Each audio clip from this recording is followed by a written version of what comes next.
I'm Monique Haakensen. I'm the President and Principal Scientist at Contango Strategies, and we are a microbiology lab and service provider, but we use microbiology in ways that allow our clients to reduce their environmental impact or create profits.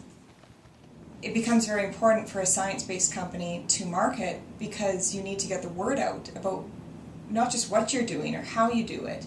You have to make it relevant to people so they understand why you're doing something, they can buy into it. It gives credibility to you and your company when people have a name recognition. The number one thing we've done to get our name out is by talking with people.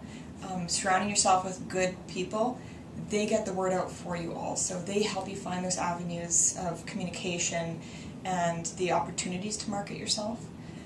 Always be willing to give your time. When somebody asks you to speak at an event, if you're willing to put together an article for them, be willing to give your time because that's marketing. And they don't forget that, they'll reciprocate. So I think that's really important in terms of getting your name out. You have to know what your key marketing points are. What are you going to say? What aren't you going to say? And you have to really spend some time and thought put into that. It comes down to a lot. Everybody asks us, what do you do? And if I tell somebody, oh, I'm a microbiologist, I sequence genomes and blah, blah, blah, they don't care. They want to know really what we do on a big scale.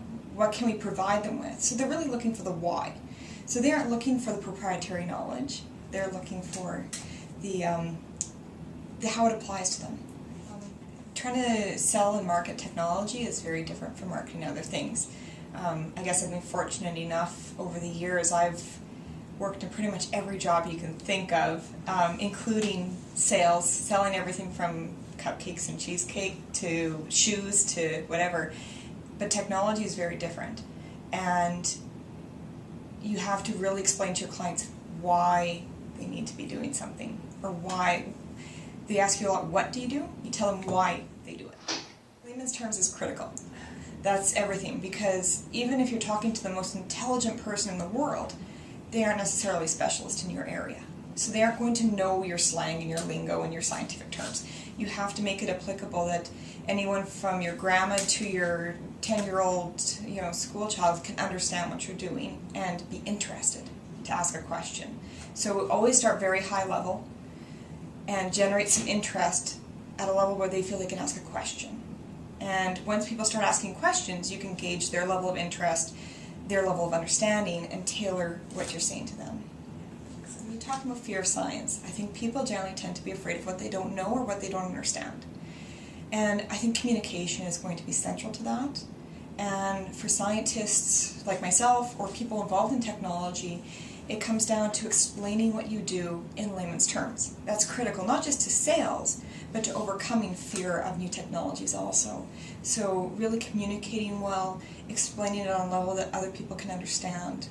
But then you also have to, when you are doing communications of that sort, you have to have the capability to answer those difficult science questions too when somebody pops up in that audience with a very technical question. So it has to be a blend of both, I think. Key points ready in your mind that you do want to make sure you get across. Positive messages. You can have different ways of saying things. You can say, oh, well, that wasn't a complete catastrophe. Or you could say, well, it wasn't as good as we hoped. Positive or negative connotations, right? So just being aware of what you're saying, I think, and how it could be taken by others. I'll run things by my friends and family members who aren't scientific and say, well, what does this mean to you when I say this? It's interesting. Social media, I use it a lot personally for other things. I have a Twitter account, Facebook, and all that type of thing. We have a website. But when you're selling technology, it really depends what your target market is, I think. And this is just my opinion, but it depends. Are you looking to have 10,000 million clients on a high throughput technology, or are you looking to have 2 or 3 clients a year on very large projects? Social media might not be as useful then.